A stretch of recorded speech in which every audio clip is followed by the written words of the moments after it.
Hola Class 2021, bienvenidos. Soy el Dr. Compton y hoy estoy aquí para hablarles sobre COVID-19 y lentes de contacto. Esta es mi primera vez haciendo este tipo de conferencias y estoy muy entusiasmado, particularmente por el formato. Es algo completamente diferente y también es algo que se relaciona con lo que vamos a hablar hoy.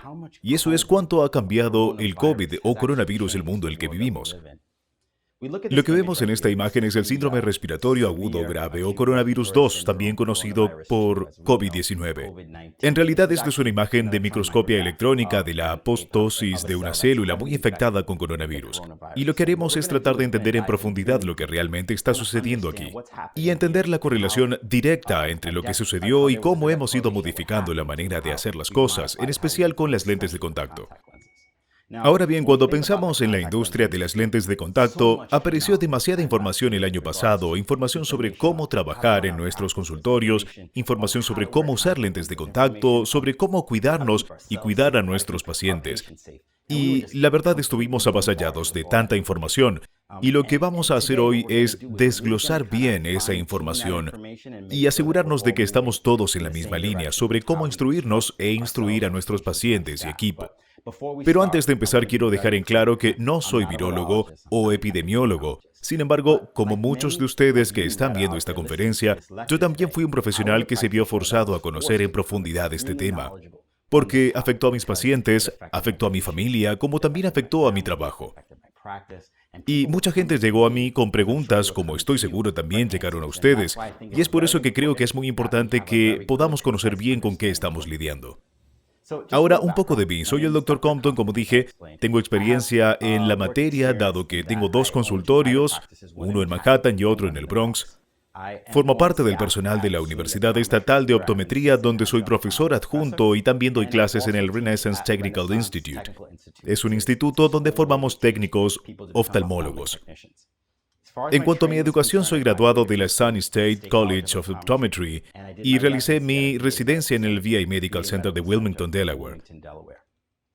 En este momento en mi carrera tengo varias afiliaciones profesionales que veremos más adelante en profundidad en relación con el coronavirus, pero tengo la posición de fiduciario regional para la Asociación de Optometría del Estado de Nueva York.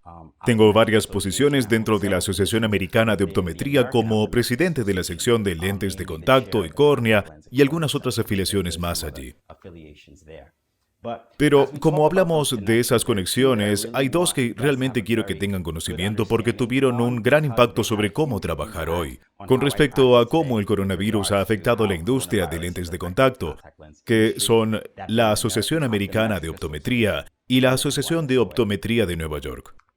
Seguro, muchos ya han visto esta imagen. Esta es una imagen que siempre está en el material de comercial de coronavirus. Y lo que vamos a hacer es sumergirnos en esta imagen. ¿Qué cosas hay en esta imagen y por qué este tipo de caricatura ha sido tan popular para nuestro conocimiento? Ahora bien, cuando hablamos de virus, tenemos que alejarnos y observar todo tipo de patógenos. Todos los virus son parásitos, pero solo se reproducen dentro de las células. Si hablamos de otros patógenos como bacterias y hongos, ellos sí se reproducen a sí mismas, pueden reproducirse en el suelo, en el agua, en objetos inanimados y dentro de otros organismos. Pueden estar en todo tipo de lugares. Pero los virus son muy específicos en el sentido que tienen que tener otro anfitrión para reproducirse. Y cuando pensamos en cómo funcionan los virus, el virus entra en contacto con una célula entera y lo que hace es inyectar su material genético, llamado genoma, en ese anfitrión. Una vez que hace eso, el objetivo o idea es que este virus se hace cargo de la función de esa célula completa. Una vez infectada, toda esta célula en la que el virus se acaba de inyectar ahora está haciendo algo completamente diferente. En realidad está empezando a recrear ese virus. Esto es lo que se ve representado aquí en esta imagen, donde vemos que el virus se adhiere a toda la célula. Una vez que penetra esa célula, es capaz de inyectar lo que decimos el genoma viral citoplasmático, y ese es el ARN o ADN. Y eso es lo que está convenciendo a toda la célula de hacer algo diferente. Ahora bien, mencioné virus de ADN y ARN. Son básicamente dos formas de clasificarlo. Como dije, es como entendemos el material genético. Puede ser ARN o ADN. Ahora bien, hay muchos tipos y varían, como dijimos en ARN y ADN, varían como lineales o circulares.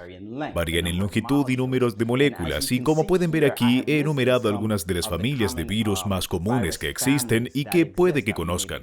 Como virus de ADN tenemos a los adenovirus, es lo que conocemos comúnmente como resfrío. Los herpes virus, que están relacionados con cosas como herpes simple, zóster, citomegalovirus, virus de Epstein-Barr. Hablamos de poxivirus, que es cuando hablamos de viruela. Y cuando hablamos de virus de ARN, hay tal vez algunos nombres que conozcan como los picornavirus, que causa el rinovirus o polio. Si hablamos de los flavivirus, eso es dengue, hepatitis C, fiebre amarilla, Zika. Oxtomyxovirus es el virus de la influenza. Paramyxovirus es sarampión o paperas. Rhabdovirus cuando hablamos de rabia, y también está el ébola. Y hoy vamos a sumergirnos en los coronavirus. Epivirus, que es la hepatitis. Entonces, como pueden ver, hay tantos virus distintos, pero se pueden clasificar fácilmente cuando lo hacemos como ARN o ADN y su estructura viral. Y es de eso lo que quiero hablar ahora. Cuando un virus no está interactuando con una célula completa, tiene que estar protegido, y lo hace a través de una capa de proteína, o, en otras palabras, una cápside que protege el genoma del ADN o ARN. Aquí hay imágenes de estos diferentes tipos de cáscaras de proteínas, ya sean helicoidales, poliédricos, complejos o esféricos. Pero básicamente la idea es que el ARN o ADN está dentro de esta especie de cobertor de proteína, esta cápside que lo protege. Ahora bien, cuando ya conocemos lo básico de cómo es la estructura de un virus, esto nos ayuda a entender por qué los coronavirus son tan fuertes. O debería decir, el coronavirus SARS-2 fue tan fuerte. Este es un dibujo que nos ayudará a entender la estructura del coronavirus. Entonces, el coronavirus es un virus de ARN, como vimos en la diapositiva anterior. Está bien comprimido y rodeado de una capa protectora de proteína que es lo que llamamos la cápside. Entonces, esa cápside es ese tipo de zona rojiza, y el ARN es esa línea que la atraviesa. Ahora bien, este material proteico, esta cápside, funciona como si fuese una primera línea de defensa para el coronavirus, para ese virus, alrededor de su entorno. Ahora bien, no solo está protegido por esa proteína o cápside. El coronavirus 2 en realidad tiene una segunda línea de defensa, y esa es la membrana exterior. Y lo llamamos la envoltura, y tiene todo tipo de lípidos y proteínas, y es lo que ayuda a proteger al ARN. Estas membranas cambian en proteínas virales específicas. Las llamamos S a las espículas, las M es la membrana, y la E son las envolturas. Cuando vemos la foto podemos ver las espículas, que son estos pequeños puntos amarillos que sobresalen fuera de la envoltura. Y es eso justamente lo que ayuda a crear todo ese mecanismo de protección. Y es lo que está representando realmente la foto, esta proteína S que aparece en rojo. De ahí surgió toda la idea, y es como se ve un coronavirus. Bien, coronavirus y funcionamiento. Hablamos sobre cómo funcionan los virus, lo que hacen los virus. El virus llega a la célula completa. Una vez que se adhiere a la célula, habilita u obliga a la célula a hacer las cosas de manera diferente. Hacer las cosas que el virus quiere que hagan. Ahora bien, cuando hablamos de coronavirus, principalmente infectan a los humanos y afectan los pulmones. Y por eso se llama síndrome respiratorio agudo grave. Pero específicamente en los pulmones se une a una enzima llamada enzima convertidora de angiotensina 2. Básicamente, una vez que el virus llega a los pulmones, está buscando adherirse a esa enzima. ¿Bien? Una vez que el virus encuentra esa enzima, la espícula viral se adhiere a ella.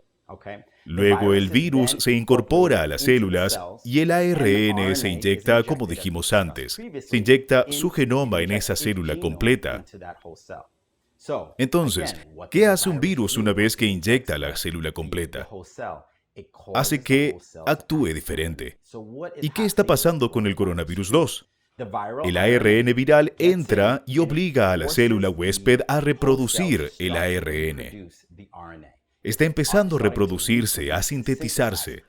Cientos de cápsidas, cientos de membranas, envolturas y estas proteínas de espículas en realidad están obligando a la célula a crear más coronavirus. Entonces se liberan las nuevas células del virus fuera de la célula y eventualmente la célula se apaga y muere. Y ese es más o menos todo el proceso. Eso es lo que se muestra en esta imagen al costado. Pueden ver el virus, también las proteínas de espículas que emergen de ella, y una vez que llegan a esa enzima convertidora de angiotensina 2, una vez que ya están unidos, son capaces de inyectar el ARN y es lo que causa que la célula se reproduzca. Más coronavirus es liberado de la célula y simplemente se propaga y continúa de esa manera. Desafortunadamente, la célula está muriendo. Bien, este es otro tipo de imagen con mucho zoom sobre lo que estamos hablando. Recuerden que hablamos de esa proteína de espícula. Pueden ver una imagen de ella aquí donde se une a los receptores de la enzima ACE2. Y cuando hablamos de coronavirus no es nada nuevo. Me refiero a que los coronavirus fueron identificados, creo que fue en los 60. Y hay una gran cantidad de familias, y vamos a hablar de eso ahora mismo. Pero de los que seguro han escuchado, incluso antes de 2020, era MERS, SARS y obviamente coronavirus o COVID-19, pero todos ellos se llaman corona por aquellas proteínas de espículas que de nuevo están representadas en esta imagen. Bien, hablemos un poco de coronavirus, porque probablemente vimos por primera vez el coronavirus con el COVID. Pero hay varias formas de coronavirus, y si tuviéramos que dividirlos en subgrupos, tenemos el alfa, tenemos el beta, gamma y delta. Cuando se trata de los que afectan a los humanos, son realmente el alfa y el beta. Tenemos el 229E, tenemos el NL63, OC43, HKU1, MERS, y luego están el síndrome respiratorio agudo grave, que es coronavirus, y síndrome respiratorio agudo grave 2, coronavirus 2. Entonces, esos son los dos coronavirus que sabemos que afectan a los humanos.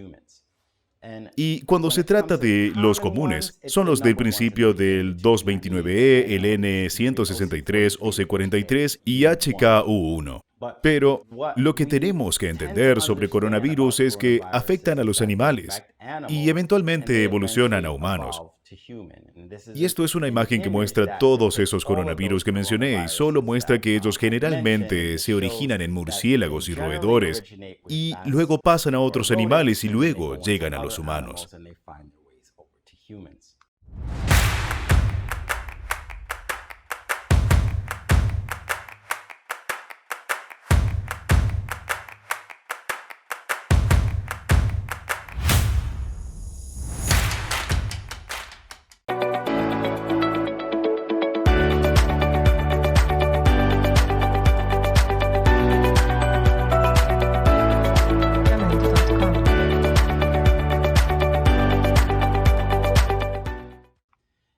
Ahora bien, este pensamiento de dónde proviene el coronavirus, o debería decir específicamente el COVID-19, es un tema muy discutido hoy. En cuanto al reservorio natural de dónde procede, entendemos que los coronavirus beta proceden de murciélagos y roedores. Y en diciembre de 2019, se identificó por primera vez el COVID-19 en Wuhan, China. Este es un tema muy delicado porque hay muchas perspectivas distintas sobre el origen del coronavirus. La Organización Mundial de la Salud se apega a la teoría zoonótica, que proviene de animales y luego pasó a los humanos. Y el CDC hizo algunos cambios a su perspectiva sobre los orígenes, y mucho de esto tiene que ver con algunas nuevas revelaciones que están apareciendo. Y sobre cuándo vino y si fue algo que fue diseñado en un laboratorio. Y no vamos a entrar en eso ahora, pero es importante saber que el profesional o médicos o los líderes en todo el mundo están diciendo que no es así. Realmente no hay un consenso, lo diré de esta manera, no hay un consenso real sobre de dónde viene. Pero creo que es algo sobre lo que entenderemos mucho mejor en los próximos meses y años. Pero independientemente de eso, sabemos que este virus tiene un enorme impacto. Este es el tablero de datos de la Universidad de Johns Hopkins, que se actualiza a diario con respecto a las muertes y las personas afectadas por COVID. Esto era lo que mostraba en el momento de esta grabación, y había 3,5 millones de muertes en todo el mundo. Hablamos de 170 millones de casos a nivel mundial. Este sitio web es realmente bueno para darnos una idea real de cómo nos impactó globalmente. Los Estados Unidos en la cima con 33 millones de casos y casi 600,000 muertes. Estamos escuchando mucho sobre lo que está pasando ahora mismo en India y países como Reino Unido e Italia, y cómo simplemente tuvo un impacto inconmensurable en todos nosotros. Y al conectarlo con esta conferencia, lo que quiero es hablar sobre el impacto que tuvo en la industria de la salud. Si vamos a un año atrás, a partir de hoy, las instalaciones sanitarias llegaban a sus límites. Todo el cuidado de los ojos debería decir que no solo de los ojos, todos los cuidados debían estar enfocados solo al COVID. Y los gobiernos tomaron la decisión de limitar los cuidados no esenciales. Esto me tocó de forma personal porque estábamos en una situación aquí en Nueva York donde les decía a los pacientes que la atención visual no era esencial y que deberíamos aplazar nuestro encuentro con los pacientes. Esto es algo que nos afecta porque nos damos cuenta que tenemos pacientes con glaucoma o alguna otra enfermedad de los ojos que necesitan un seguimiento constante, pero se les animaba a no ver a sus médicos. Y esto es algo que la AOA, o esta organización donde estoy, que jugó un papel muy activo en hacer hincapié en los mensajes sobre la importancia de este tipo de exámenes. Creímos que si los profesionales de la vista pudieran hacer lo que hacían mejor, en realidad minimizaría el impacto en el sistema de salud general.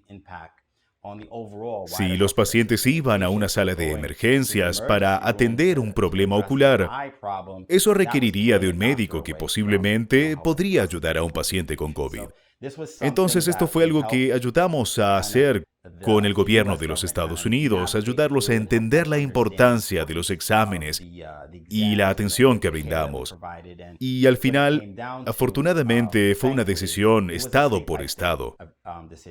Eventualmente, los estados podían indicar si la atención visual era algo que podría proporcionarse a nivel integral.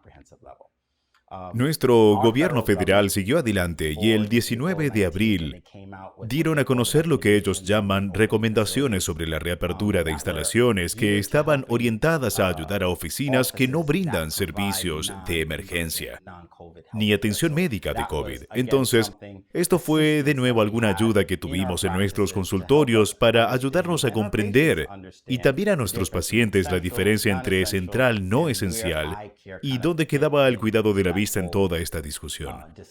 Y esta es la primera página de ese informe que se emitió. Pero, para ser justos, esto fue nuevo para todos. Era nuevo para nuestros funcionarios electos, era nuevo para los profesionales médicos, para el público, y todos tenían su teoría sobre cómo limitar más la posibilidad de contagio. Claro, bien intencionado, pero desafortunadamente durante ese tiempo vimos mucha información errónea y mucha especulación. Y no dejó claro a las personas sobre cómo protegerse y proteger también a sus familias. Y específicamente lo que queremos abordar hoy es cómo afectó eso a la industria de lentes de contacto. Quiero decir, hubo declaraciones sobre que los lentes de contacto no eran seguros, o sobre que los usuarios de lentes de contacto tenían más riesgo de desarrollar COVID-19. Hubo declaraciones de que ciertos materiales para lentes eran más riesgosos que otros. Dijeron que debían dejar las lentes de contacto por completo y pasar a gafas. Ahora bien, parte de esta visión opuesta la compartían algunas de las organizaciones que son líderes en el cuidado de los ojos, como la Academia Americana de Oftalmología, que fue registrada alentando a gente a discontinuar lentes de contacto y volver a las gafas. Y para nosotros, debo decir incluso para mí personalmente, entiendo y entendemos el origen de la desinformación. No era algo que la gente hiciera con malicia. Simplemente, el virus se propaga a través de gotitas respiratorias y también puede contagiarse si tocan el virus y luego tocan su boca, nariz u ojos. Así que afecta a los usuarios de lentes de contacto si se tocan la cara o sus ojos, y era algo digno de una discusión sobre si realmente deberían dejar de usar lentes de contacto por riesgo de aceptar o transmitir coronavirus. Pero no dependía de nosotros pensar solo las cosas anecdóticamente. Le debíamos a nuestros pacientes mucho más. Porque sabemos que hay pacientes que tanto por razones personales como clínicas necesitan usar sus lentes, y eso requirió que profundizáramos mucho más en esto. Y eso es lo que vamos a hacer hoy. Vamos a echar un vistazo en profundidad a lo que muestra la investigación referida al coronavirus y las lentes de contacto. Y empezando desde el principio, el buscador PubMed, incluso hasta el día de hoy, todavía no encuentra evidencia de que usuarios de lentes de contacto tengan más posibilidades de contraer COVID-19 que los que llevan gafas. Esto fue un artículo al que consulté durante la pandemia. Fue emitido, debería tener esta fecha, pero en algún momento entre abril o mayo durante la pandemia. Y realmente tomó una mirada basada en investigación de cómo el COVID afectó las lentes de contacto. Y el artículo se titula La pandemia de COVID-19, consideraciones importantes para profesionales de lentes de contacto. Un excelente artículo cuyos autores estoy seguro que muchos conocerán. Y nos sumergiremos en los detalles que abordan ese artículo, pero si hay un tema subyacente, diría que realmente no hay evidencia que sugiera que existe un mayor riesgo de contraer COVID-19 a través del uso de lentes de contacto en comparación con los anteojos. Y no hay evidencia científica de que usar gafas de prescripción proporcione protección contra el COVID u otras transmisiones viables. ¿Qué dice la bibliografía? Comenzando con el primero, en realidad no hay pruebas de que apoyen suposiciones de que pacientes sanos tengan más riesgo de contraer COVID-19 como usuarios de lentes de contacto. En este primer diario que estamos citando está el rol del ojo en la transmisión del coronavirus humano. ¿Qué sabemos y qué no sabemos? Básicamente el punto que hicieron es que el ojo rara vez está involucrado en la infección por coronavirus humano, ni es una puerta de entrada del coronavirus para infectar el tracto respiratorio. Información muy importante. El siguiente artículo que he citado aquí es un artículo titulado Evaluación de la propagación del virus y la inefectividad de las lágrimas en pacientes con la enfermedad del COVID-19. Y básicamente lo que decían aquí fue que los resultados de ese estudio sugieren que el riesgo de transmisión del coronavirus SARS-2 a través de las lágrimas es bajo. Ahora, sobre anteojos, ¿qué dicen los libros?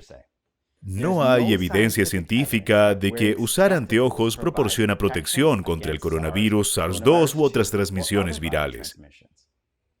Esta primera cita es del CDC de su sitio web, donde hablaban de la protección del ojo y cosas recomendadas por OSHA contra los anteojos personales. No son considerados como adecuada protección ocular. El artículo que cité antes fue más allá y afirmó que la supuesta protección, hablando de las gafas, es intermitente. Es más, la mayor frecuencia de ponerse y quitarse las gafas en realidad suma la posibilidad de que el paciente se toque la cara todo el tiempo. Entonces, en cierta forma, en realidad está diciendo que puede incluso exponer a los pacientes a un riesgo más alto, y mirando una foto como esta podemos entender por qué. Y podemos entender que los usuarios de anteojos sí se tocan la cara. ¿Y qué más dicen los libros?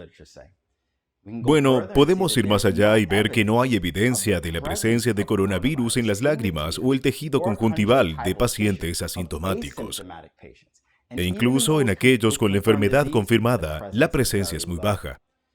Este artículo, el uso de lentes de contacto durante COVID-19, declaró que hasta la fecha no han habido estudios de laboratorio que informen sobre la capacidad del coronavirus para adherirse a una lente de contacto. Y este artículo, el que cité antes, hasta afirmó que sería improbable vincular el coronavirus SARS-2 a lentes de contacto de la superficie ocular en pacientes asintomáticos. Podemos ver que al sumergirnos en la bibliografía estamos obteniendo una muy buena comprensión de los factores de riesgo del coronavirus, pero más importante, los factores de riesgo, o debería decir la conexión, si la hay, entre coronavirus y lentes de contacto. Vayamos ahora a las soluciones. Hoy no hay evidencia de la capacidad de soluciones para lentes de contacto comercializadas actualmente para desinfectar el coronavirus 2. Ahora, este tema es realmente interesante porque la mayoría de los datos que pude encontrar o que están allí afuera no hablan específicamente sobre coronavirus, pero sí hablan de lo que entendemos como soluciones y virus en general. Por ejemplo, este primer artículo habló sobre el virus del VIH, el virus del SIDA, y mostró que los sistemas de lentes de contacto comercial comunes eran realmente capaces de descontaminar de forma segura el VIH de lentes de contacto, y es bueno saberlo. Otro artículo habló del adenovirus, donde afirmaba que un documento reciente mostraba que el cloruro de benzalconio, un conservante oftalmológico común que todos conocemos, en realidad podía ralentizar y detener al adenovirus. Y encontramos otro artículo que se adentraba en la técnica de frotar y enjuagar, y cuando los pacientes hicieron eso, fue más eficaz eliminar virus en general. Entonces podemos ver que si bien estos primeros 3 artículos no hablaban específicamente sobre coronavirus, nos proporcionan conocimientos sobre variables que podríamos traducir en un entendimiento sobre el coronavirus. Y luego el último trata sobre algo que conocemos y cómo se crean los sistemas de nuestras soluciones para lentes de contacto modernas. La mayoría tienen un surfactante y, dado que el coronavirus 2 tiene esa membrana lipídica de la que hablamos antes, es posible que el uso de ese surfactante con la técnica de frotar y enjuagar, es muy posible que esta acción pueda ser eficaz para poder realmente matar el virus. Pero realmente deberíamos adentrarnos un poco más en esa hipótesis para sacar una conclusión. Pero si vemos la bibliografía, bueno, tiene sentido. ¿Qué más dicen los artículos? Hablan sobre cómo los pacientes también deben evitar tocarse la cara, incluyendo sus ojos y boca con las manos sucias. Y este artículo de aquí, la higiene de manos relacionada con la queratitis microbiana, en realidad no se trata de virus, pero sí se trata de la importancia de lavarse las manos y cómo la falta o inadecuado lavado de manos es un factor de riesgo para el desarrollo de queratitis microbiana y complicaciones inflamatorias relacionadas a las lentes de contacto. Sin hablar directamente del virus, podemos hacer una conexión. Otro artículo habló sobre la importancia de la higiene de manos para prevenir la transmisión de microorganismos y reducir la propagación de infecciones. Y esto realmente ayudó a nuestra comprensión a que llegue a un nivel totalmente distinto al hablar de cómo el coronavirus nos ha afectado a nivel mundial. Al hablar de jabón y coronavirus, tenía muchas ganas de hablar de esto porque desinfectar las manos en pacientes de lentes de contacto es completamente diferente de otros métodos que tienen médicos profesionales, ya que pueden utilizar limpiadores a base de alcohol. Nosotros no queremos eso con los lentes, porque ese alcohol o sustancia podría entrar en la matriz de la lente. Entonces, el agua y el jabón es lo más efectivo para lo que hacemos. Y si entendimos la charla que tuvimos antes acerca de la cápside y la envoltura del virus, podemos ver qué tan efectivo es el jabón y el lavado de manos. Porque podemos romper esa bicapa lipídica. Ya saben, está la porción hidrofílica y la porción hidrofóbica, y eso es una molécula de jabón, es esa micela. Y el hecho de que esa parte hidrofóbica en realidad se alinea muy bien con la capa de lípido del coronavirus, y cuando eso pasa, funciona como un catalizador para romperlo al frotarse y lavarse las manos. Una vez que esas partes hidrofílicas e hidrofóbicas o micelas se adhieren al virus, es fácil poder romperlo. Y el lavado de manos y las moléculas de agua separan todo. Y así es como algo tan simple como el agua y el jabón puede ser sumamente ventajoso cuando se trata de combatir o deshacerse de este virus. Entonces, los mejores consejos prácticos para usuarios de lentes de contacto durante COVID realmente no eran nada fuera de lo común, nada distinto a lo que veníamos haciendo desde hace décadas con respecto al lavarse las manos. Lavarse las manos siempre fue vital y nuevamente tomó un nivel mucho más importante a medida que aumentamos nuestra comprensión.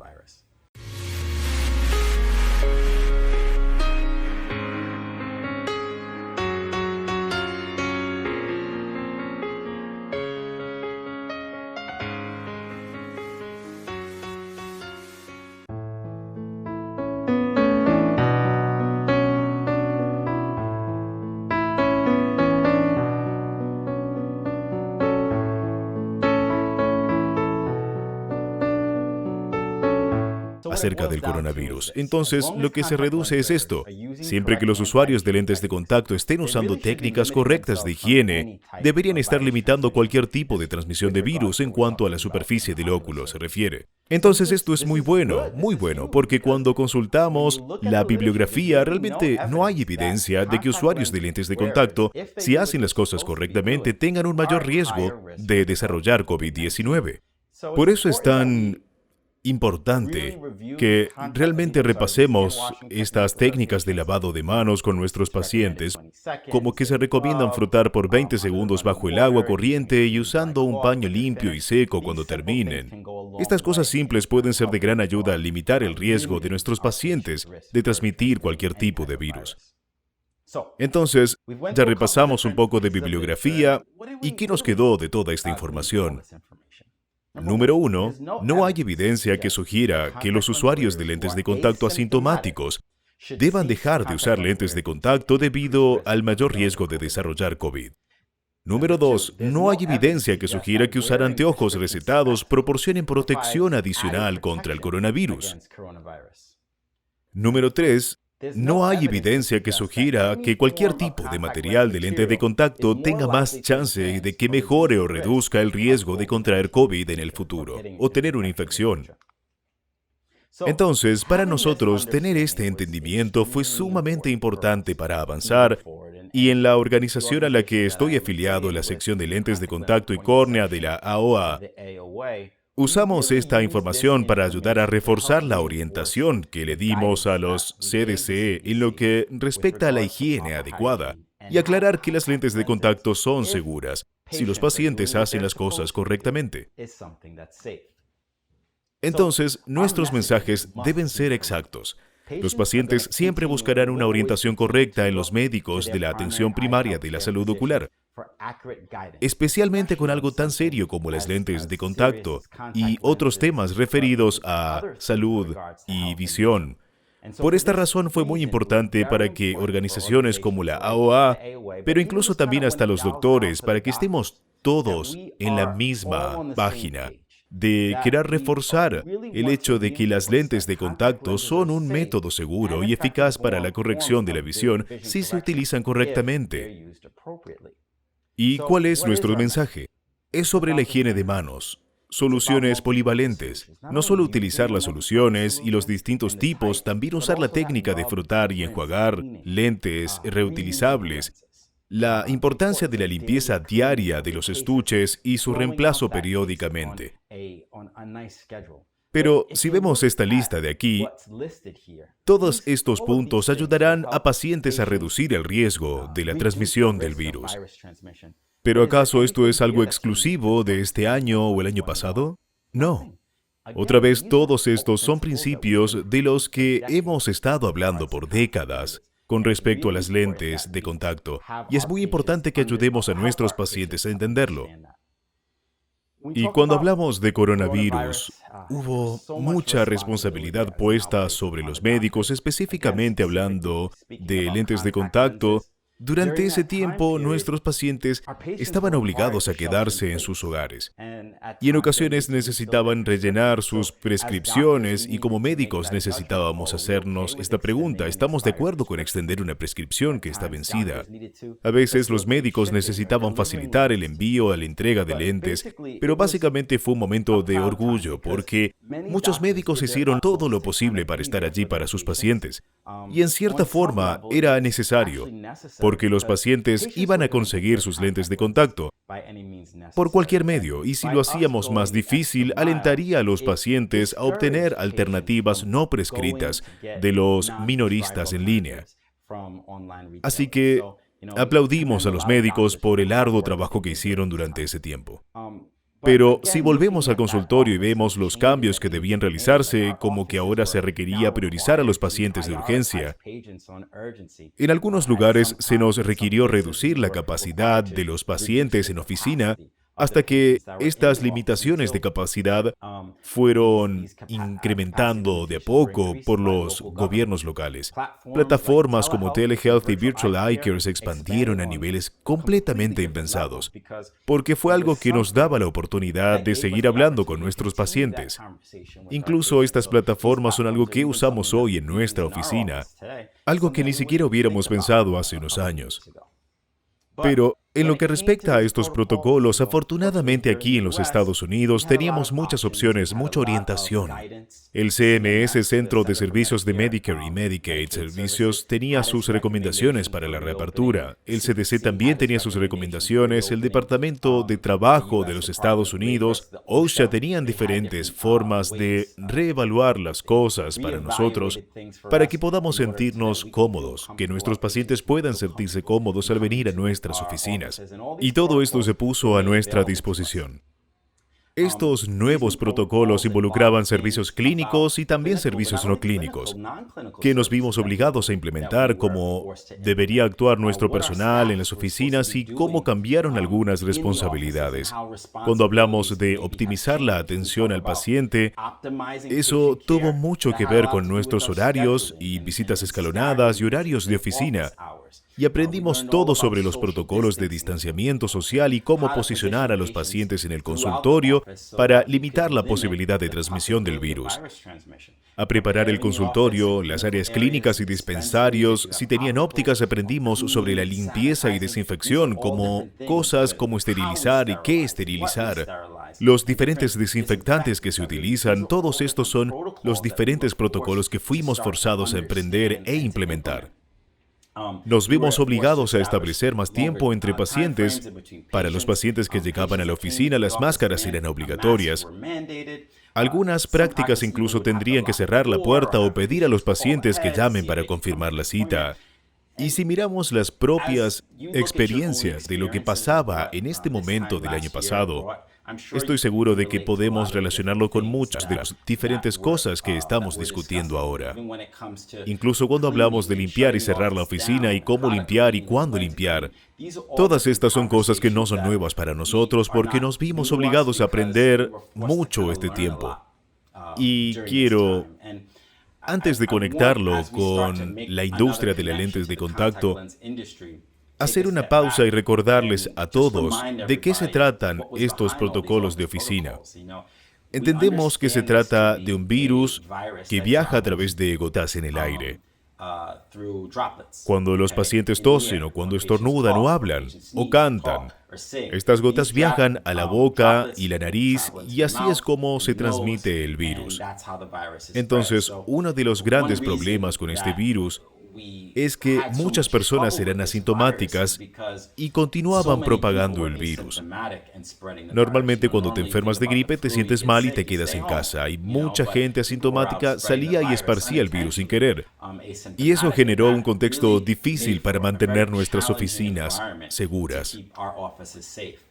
Cuando hablamos del impacto de la transmisión por aire, aprendimos mucho sobre distanciamiento social. Pero no hubo realmente un claro consenso sobre esto. Si nos fijamos en lo que dijo la Organización Mundial de la Salud, recomendaron 1 metro. En el CDC recomendaron 6 pies. Y si hablamos del origen de la idea de los 6 pies de distanciamiento social, podemos remontarnos a décadas. de estudios científicos que hablan de cómo los virus pueden viajar entre 3 y 6 pies. Y cuando la CDC tomó su decisión sobre los 6 pies, no fue sobre un estudio específico sobre el coronavirus, fue más probablemente por precaución. Y, como dijimos en la anterior diapositiva, hubo algunas diferencias de opinión entre las directivas nacionales e internacionales que se publicaron, pero, nuevamente, queremos hacer una revisión de estudios solo para tener una mejor comprensión para nosotros. Y como cualquier otro estudio sobre coronavirus o COVID-19, muchos de estos son nuevos y están tratando de ver las cosas de una manera diferente porque todo esto es nuevo para nosotros.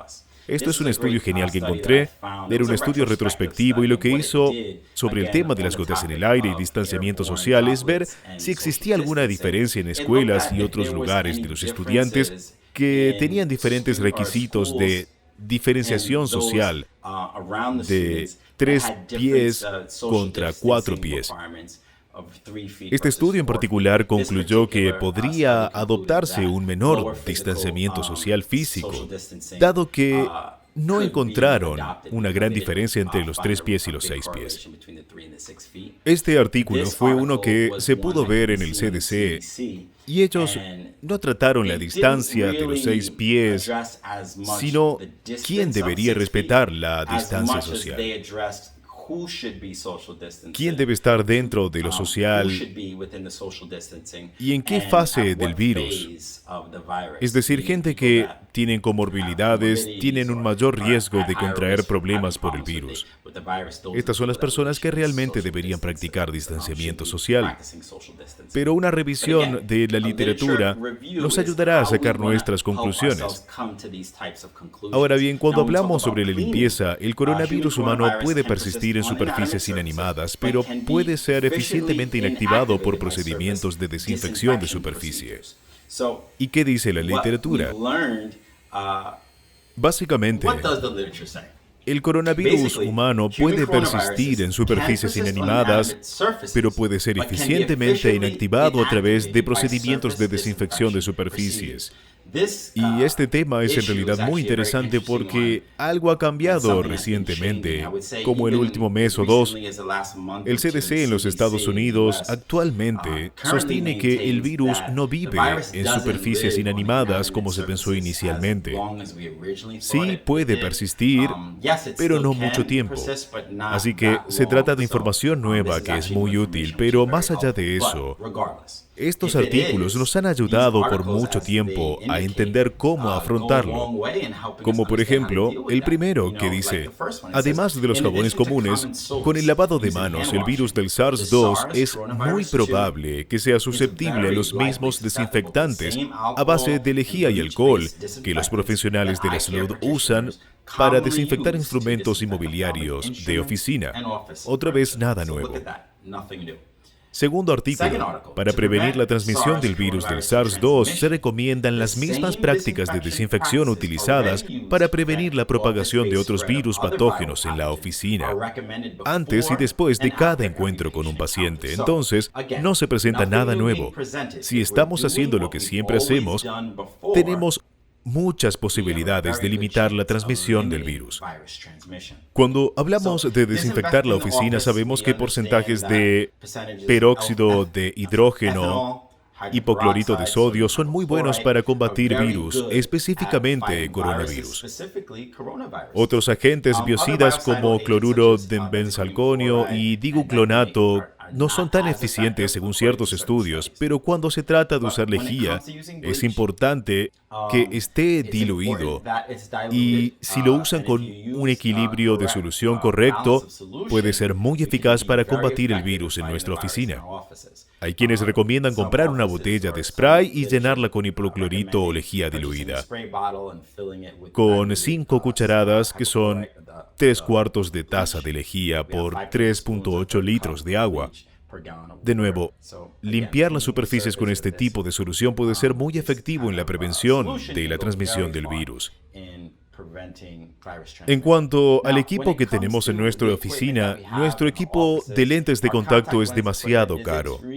Entonces, debemos ser cuidadosos y seguir las recomendaciones del fabricante con respecto a cómo limpiarlo. Hablo de autorrefractores, topógrafos, OCTs. Muchas veces recomiendan el 70% de alcohol, pero hay que tener cuidado de no dañarlo. Y es por eso que debemos consultar a los fabricantes sobre las mejores prácticas.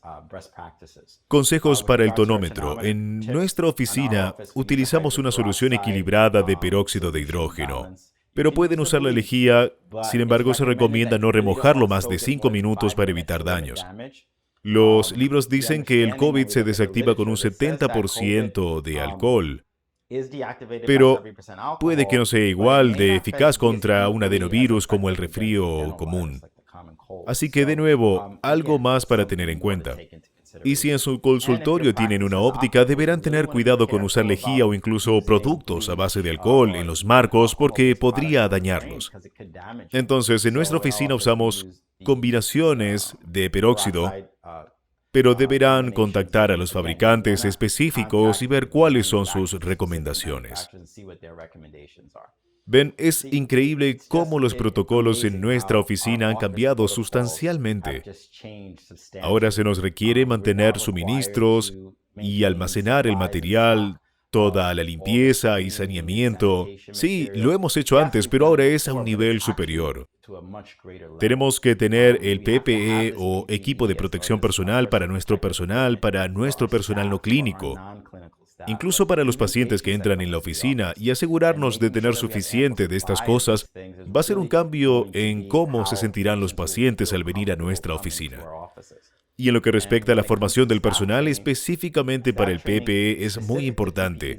Ellos tienen que poder usarlo con cierto nivel de competencia porque si tienen la máscara puesta y se están tocando la cara con los guantes y cosas así, atrasa las cosas. Y realmente queremos que el personal dé el ejemplo a los pacientes que llegan. Y darles la educación adecuada en eso nos ayudará a llegar a ese punto. Cuando se trata de protocolos de detección, sabemos que todos lo hacemos de una manera diferente. Esta es una imagen del medidor de temperatura que tenemos en mi oficina.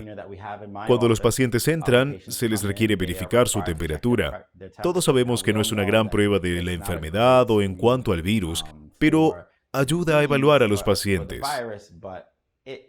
El CDC definió que una fiebre de más de 38 grados es algo que debería ser monitoreado, pero es uno de los protocolos que hemos implementado en nuestra oficina. Además de eso, cuando llegan los pacientes se les hace algunas preguntas, ya sea si el paciente ha estado cerca o tuvo contacto con alguien que tuvo un caso confirmado de COVID, si tienen tos, dificultad para respirar, si ha tenido fiebre o cualquier otro síntoma relacionado a COVID, como pérdida del gusto o del olfato, si han viajado. Entonces, todas estas preguntas son nuevas en nuestra recepción para hacerles a nuestros pacientes antes de que entren en la oficina, para proteger no solo a los pacientes, sino al personal también. Y si algún paciente o personal tiene cualquier signo de COVID, deberían contactar a un PCP. Y si hay signos de emergencia de COVID, necesitan buscar atención médica de inmediato. Y cuando hablamos de síntomas o signos de coronavirus, hablamos de tos, fiebre, dolores de cabeza, si están cansados o con escalofríos, sudor. Pero lo más importante es la dificultad para respirar, porque sabemos que SARS significa síndrome respiratorio agudo grave. Es algo que afectará al sistema respiratorio. Si hay alguien del personal que tiene signo de enfermedad, no debería poder trabajar por miedo a contagiar a los demás. Y lo mismo cuenta para los pacientes y otros visitantes que llegan a la oficina.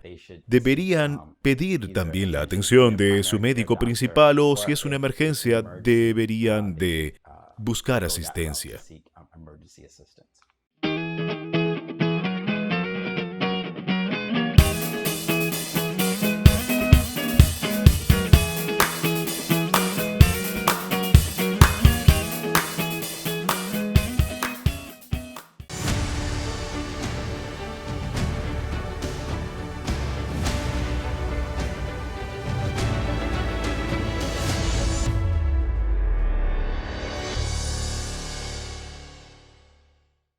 Bien, ahora hablemos específicamente sobre protocolos de lentes de contacto y cómo hemos cambiado las cosas con respecto a las lentes en un mundo post-coronavirus o COVID-19. Bien, cuando hablamos de nuestra agenda, realmente ha tenido un gran impacto. Tenemos que reducir el tiempo de pacientes en la oficina, tenemos que pensar en la cantidad de pacientes en la oficina y en la recepción, y al colocar lentes de contacto se deben respetar cuestiones de distanciamiento social. Entonces hay todo tipo de preocupaciones o nuevas preocupaciones con las que tenemos que lidiar en una sociedad con coronavirus. Y para abordar esta sección quería descomponer el proceso de lentes de contacto. Tenemos el proceso de adaptación, capacitación en colocación y extracción y seguimiento. Y hablaremos de cómo hicimos las cosas en nuestra oficina y algunos ejemplos de lo que hicieron otras oficinas en pos de la salud y las normas. Cuando se trata del proceso de adaptación de lentes de contacto blandas, es un poco más simple porque honestamente en esta categoría usamos lentes de diagnóstico que son de un solo uso y los descartamos después de cada paciente. Pero no siempre es así de simple con las lentes blandas, porque hay todo tipo de lentes blandos reutilizables que ahora conllevan una preocupación adicional en cuanto a la transmisión del virus. Estamos hablando de lentes blandas especiales. Este es un ejemplo de uno de nuestros pacientes porque hacemos muchas prótesis en nuestro consultorio, como lentes cosméticos de color, por lo que pueden tener parejas de estos lentes de diagnóstico en su consultorio y que los pacientes tienen que reutilizar. Entonces, ¿qué hacemos en estas instancias? Lo bueno es que tenemos protocolos que nos permiten crear un entorno seguro para nuestros pacientes. Esta es una infografía que nuestra oficina ha implementado antes del COVID y es un protocolo de desinfección que fue desarrollado en cooperación con la Asociación Americana Optométrica y las secciones de lente de contacto y la córnea y la Academia Americana de Optometría. Y este protocolo de desinfección realmente se basó en las recomendaciones 2018 de la ISO, que es la Organización Internacional de Normalización. Y lo que se hizo aquí fue crear un proceso recomendado para implementar después de cada uso de lentes de contacto reutilizables. Y después de 28 días, si los lentes habían sido abiertos y no reutilizados, para que luego sean desinfectados y puedan volver a crearse un entorno saludable. Cuanto a las lentes permeables a los gases, recomendamos colocar 3% de peróxido de hidrógeno con la lente GP en un estuche no neutralizante. Desinfectar la lente durante 3 horas y luego enjuagar el GP con una solución multiusos. En cuanto a lentes híbridas y blandas, seguimos un protocolo algo diferente. Colocamos 3% de peróxido de hidrógeno con la lente híbrida o blanda en un estuche no neutralizante durante casi 3 horas. Después de eso, se transfiere la lente blanda a un estuche neutralizante, llenarlo con 3% de peróxido de hidrógeno y agregar ese disco neutralizante que conocemos, el que burbujea. Pero deben seguir las recomendaciones del fabricante para eso. Neutralizar la lente por más de 6 horas, siguiendo las instrucciones del fabricante, y luego enjuagar la lente con una solución multiusos. De nuevo, tenemos una oportunidad y realmente no es nada nuevo si seguimos con las prácticas que hacíamos pre-COVID. Podemos cumplir con lo que se necesita en un mundo con un COVID-19 sobre lentes de contacto. Pero el objetivo, en última instancia, es hacer lo posible para limitar la cantidad de veces que tocamos a los pacientes, porque es muy posible que pase con respecto a las lentes de contacto en un consultorio. Y la única forma de hacerlo es minimizando esas lentes de diagnóstico reutilizables. Y lo mejor, debería decir lo siguiente, mejor tal vez, es la opción de adaptación empírica. La adaptación empírica de lentes GP se viene practicando hace bastante tiempo. Aquellos que lo usan en su oficina saben lo fácil que es. Me refiero a que provees una consulta de adaptación, provees la refracción, el DHIV y luego ves el buzón y tienes un lente GP bitórico nuevo en un solo par de días. Y esto es algo que ha sido estudiado y estamos notando que todo este proceso de adaptación de lentes GP está dando una mejora en la satisfacción inicial del paciente, mejora todo el proceso de adaptación de los ojos del paciente, pero realmente hace las cosas mucho más fáciles para el médico. Y por muchas razones, realmente es una práctica muy útil, especialmente para los pacientes pediátricos. Sin embargo, cuando se trata de reducir esta interacción médico-paciente en el consultorio, es realmente una opción increíble. Pero como saben, con respecto a la adaptación, si es una córnea normal está bien. Es muy fácil pedir lentes empíricamente, pero históricamente ha sido bastante difícil para los fabricantes poder hacer órdenes de lentes GP empíricamente para córneas que son irregulares. Pero esto está cambiando ahora. La tecnología ha desarrollado opciones para que los médicos puedan adaptar lentes esclerales empíricamente. Y es algo que ya tiene un tiempo y, en algunos casos, en realidad nos está dando mucho mejores resultados.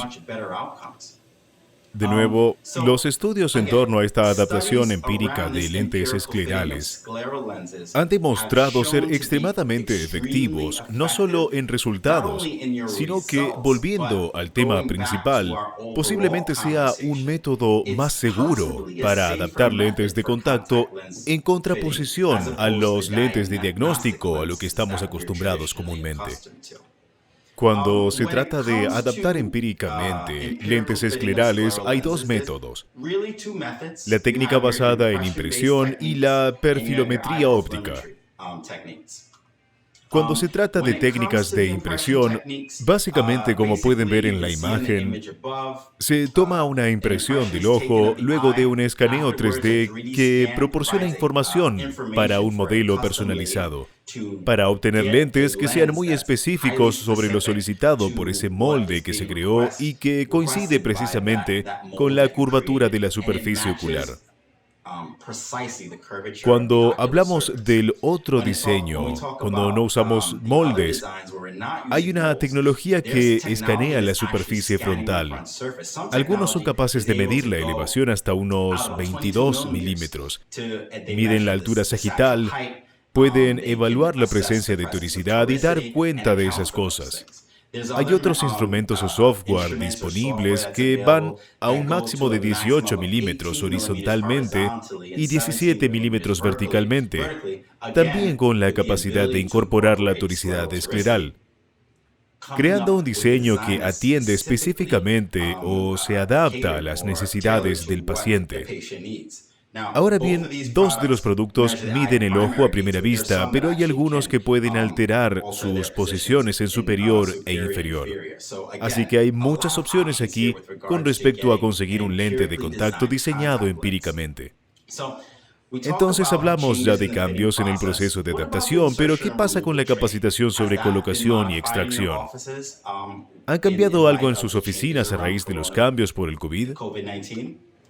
Cuando hablamos de los protocolos de lentes de contacto en la oficina, debemos mantener un área limpia, limpiando todas las superficies y, volviendo a lo que hablamos antes y los productos de limpieza que utilizamos, asegurarnos de usarlos correctamente, como así también cumplir con la frecuencia de las cosas y áreas que limpiamos.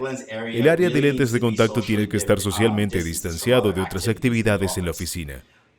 Dado que queremos limitar tiempo de capacitación, tal vez consideren lo que tenemos en nuestra oficina, que proporciona a los pacientes la oportunidad de ver un video antes de iniciar el procedimiento. En una de nuestras salas de lentes de contacto hay un televisor donde se muestran videos pregrabados, o, como pueden ver en esta imagen, tenemos esos videos en nuestro sitio web para que el paciente simplemente inicie sesión y pueda verlo en el teléfono. Esto reduce enormemente el tiempo que el aprendiz tiene que estar en el cuarto y para cuando comience la capacitación ya tienen algo de información para empezar. Ahora bien, en lo que respecta a la interacción entre el profesional y el paciente, sabemos que en el proceso de capacitación sobre las lentes de contacto existe la posibilidad de proximidad muy cercana. Así que definitivamente animo o solicito a mis técnicos que usen una máscara, que se laven las manos con frecuencia y usen un protector facial o gafas. También los recomiendo, pero lo dejo en manos de los técnicos si quieren usarlos o no. Pero si están capacitando a un paciente, hay que entender que realmente están muy cerca y queremos asegurarnos de que sepan usar algunos de estos productos para asegurarse que estamos protegiendo tanto al paciente como al técnico. Por lo tanto, los pacientes siempre deben usar una máscara y cuando llegamos al punto en el que creemos que el paciente tiene un manejo adecuado de la lente de contacto, tanto poniéndolos como sacándolos, hay que tomarse el tiempo para repasar todo esto con el paciente porque, como señalamos al principio de esta conferencia, un paciente tendrá una experiencia segura con lentes de contacto si hacen lo que se les indica en cuanto a lavarse las manos, desechar, reemplazar y todas esas cosas que deben repasar con sus pacientes. En nuestra oficina tenemos folletos que ayudan a los pacientes a tener algo para llevar a casa, para que les recuerde todas las cosas que pueden y no pueden hacer con sus lentes de contacto. El cronograma de reemplazo, enfatizar evitar agua en las lentes y animar el reciclaje de estuches de lentes y soluciones. Todas estas cosas que siempre hemos dicho a nuestros pacientes, solo estamos dando un poco más o haciendo nuestro mejor esfuerzo para disminuir la transmisión del virus. Con respecto a la atención de seguimiento, la pieza final de nuestra adaptación de lentes de contacto, ¿cómo han cambiado las cosas? Ya hablamos sobre poder proporcionar tantos seguimientos como sean necesarias clínicamente, pero de nuevo hay que limitar el flujo de pacientes en la oficina y ahí es donde tenemos estas plataformas virtuales en línea que han sido sumamente útiles y que hemos utilizado en nuestra oficina. Dependiendo del tipo de seguimiento, pueden pedir a un técnico o a uno de los médicos por el seguimiento con un paciente para ayudar a facilitar seguimientos y asegurarnos de que tenemos una buena prescripción final. Y solo para resumir, realmente quería hablar acerca de los consultorios. Esta es una del nuestro. Lo que deberíamos estar haciendo post-COVID y cómo educar a nuestros pacientes de que estamos alineados con las recomendaciones de profesionales y estamos haciendo las cosas realmente bien. Y cuando vienen a nuestras oficinas, que sepan que están seguros. Pueden hacer esto aumentando la comunicación si publican en su sitio web o en sus redes sociales, en medios de comunicación, asegurarse de explicar a los pacientes que están disponibles y cuando ellos vayan tendrán que cumplir, ya sea con máscaras o lecturas de temperatura y definitivamente queremos mantener esa charla con nuestros pacientes con respecto al cuidado de la visita esencial y de rutina, ya que estamos comenzando a normalizar nuestras oficinas, asegurarnos de que estamos llegando a los pacientes y los traemos nuevamente a nuestro consultorio. Si la telemedicina es necesaria, definitivamente podemos utilizarla y tomar todo eso en consideración como mientras agendamos a los pacientes, deben informar a los pacientes qué está pasando y darles la oportunidad de saber si tienen algo para utilizar en sus plataformas de medicina. Porque tenemos que recordar que tenemos todo tipo de pacientes complejos. Todos adaptamos lentes de contacto, pero muchos de nosotros estamos manejando la diabetes, retinopatía, degeneración macular, glaucoma, gestión de la miopía, por lo que queremos traer de vuelta a estos pacientes a nuestro consultorio, pero cómodos, que se sientan seguros. Y hay que pensar en el personal porque no quieren que el personal tenga cargas innecesarias de estrés. Entonces, hay que comunicarse con ellos y asegurarse de que están cómodos con las decisiones y los protocolos que se están utilizando para que todos puedan sentirse cómodos volviendo a la oficina. Y pueden hacer eso asegurando un entorno de trabajo positivo, comunicando acerca de las decisiones que se están tomando en la oficina y por qué se toman esas decisiones para proteger tanto al personal como al paciente. Entonces, en resumen, comenzamos con esta imagen y hablamos de cómo este virus causó un impacto tan grande en nuestras vidas y nuestras profesiones. Pero aprendimos que no hay evidencia que sugiera que usuarios de lentes de contacto que son asintomáticos deban cesar el uso de las lentes de contacto debido al mayor riesgo de contraer COVID. Aprendimos que no hay evidencia que sugiera que usar anteojos de prescripción proporcione alguna protección adicional contra COVID o coronavirus 2. También aprendimos que tenemos un nuevo nivel de responsabilidad y nuestro mensaje a nuestros pacientes y al público es sumamente importante que quede claro en cómo comunicamos las cosas. Aprendimos que los protocolos en la oficina de adaptación son útiles en la reducción de la transmisión del virus. Y finalmente hablamos sobre nuevas opciones para la adaptación de lentes de contacto, que no solo disminuyeron la transmisión del virus, pero en realidad son buenas en medida en que mejora el proceso haciéndolo más rápido y en algunos casos en realidad tienen incluso mejores resultados. Sin embargo, todavía hay tiempo para hacer estudios. Diría que se requiere un estudio adicional con respecto a materiales y sistemas de desinfección. Pero como hemos aprendido, este es un virus que evoluciona y las cosas van cambiando y van a continuar cambiando. Si escuchan esta conferencia en un par de meses, algunas de estas cosas incluso pueden estar desactualizadas, pero depende de nosotros seguir educándonos sobre este virus que evoluciona rápidamente, para poder mantener a nuestros pacientes y nuestro personal a salvo. Gracias.